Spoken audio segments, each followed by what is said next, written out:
Es como el origen de un nuevo mundo, ¿no? Surgió la idea de cómo el viejo mundo este que habitamos como se acaba y cómo se iniciaría un nuevo mundo.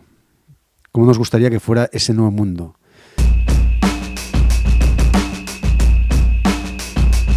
¿Qué nos gustaría que hubiese? Nos gustaría que hubiese género, que hubiese ciertas leyes, cómo nos gustaría relacionarnos, existirá el poder, ¿no?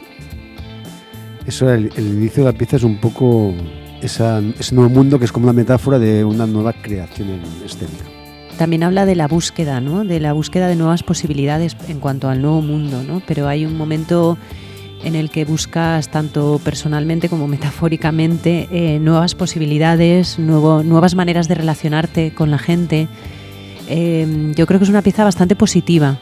Esta pieza va sobre el cambio.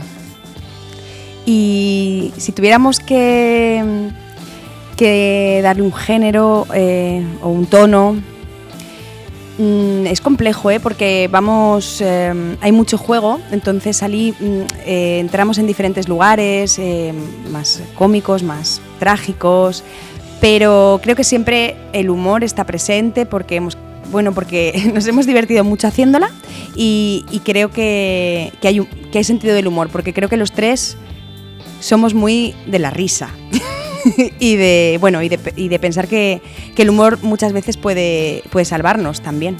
Al final esta pieza tiene mucho de juego y la creación también, o sea, empezamos jugando y acabamos jugando y lo que se va a mostrar también es un juego. Un juego donde el espectador tiene que acompañarnos, claro, con su imaginación y con su mirada.